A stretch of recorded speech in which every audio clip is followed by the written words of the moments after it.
The morning of December 7th, 1941 began like any other Sunday in paradise. The waters of Pearl Harbor were still, the air warm and calm beneath the Hawaiian sun. The American fleet rested quietly, the white uniforms of sailors glinting against the decks. Among them was Dorie Miller, a young man from Waco, Texas, working aboard the USS West Virginia. He was 22 years old, strong from years of farm labor, proud in his Navy uniform but limited by the color of his skin.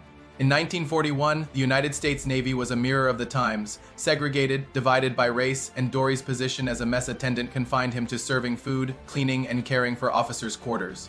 He was not permitted to handle weapons or train in combat. But that morning, fate would call him to a different kind of duty, one that no training manual could have prepared him for.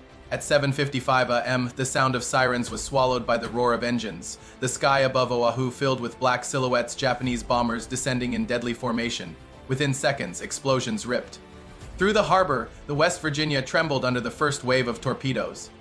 Steel screamed, fire erupted, and chaos seized the decks. Men scrambled for cover as the world around them exploded in thunder and flame. Dorie, below deck when the first blast struck, rushed toward the sound of destruction. Smoke choked the corridors as he pulled the wounded to safety, dragging men through the rising water and fire. When he reached the bridge, he found Captain Mervyn Benyon gravely wounded, shrapnel tearing through his abdomen. Dorie tried desperately to save him, carrying him to a sheltered spot even as the captain refused to abandon his ship. All around, the air was alive with death, the scream of dive bombers, the crack of machine guns, the searing heat of burning oil. Through the haze, Dorie saw an unmanned Browning .50 caliber machine gun on deck, its operator fallen. He had never been trained to use it. He was not supposed to touch it, but rules mean nothing in the face of survival. He climbed behind the weapon, hands trembling for only a moment before instinct took over, as the next wave of planes dove toward the harbor. Dorie Miller opened fire. Those who witnessed him said he was fearless, calm, steady under impossible pressure. He tracked the enemy through the smoke, his bursts of gunfire carving across the sky. Some said he hit 2 planes, others believed it was more, but the exact number never mattered. What mattered was that in that moment, an untrained sailor, a man relegated to serve, became the defender of his ship. When his ammunition was spent, he turned back to rescue more of his brothers, pulling them from the oily water, carrying them from fire to safety until his strength was gone. When the final bomb fell silent and the sky cleared, the West Virginia was a graveyard of steel and ash. Yet among the wreckage stood one man, exhausted, soot-streaked, his heart pounding not with fear but defiance. Dorie Miller, the cook, the servant, the man no one expected to fight, had become a hero. In the days after the attack, the nation grieved. The waters of Pearl Harbor shimmered with oil and loss, and across America the drums of war began to beat. Amid the sorrow, stories of courage began to rise, of men who fought, of men who saved. Others of quiet bravery amid unimaginable terror.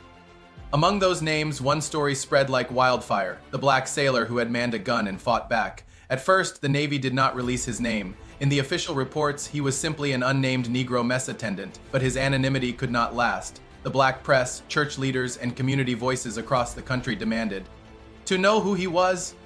They had long waited for a moment like this, proof that valor knows no color. When his identity was finally revealed, the name Dorie Miller became a symbol.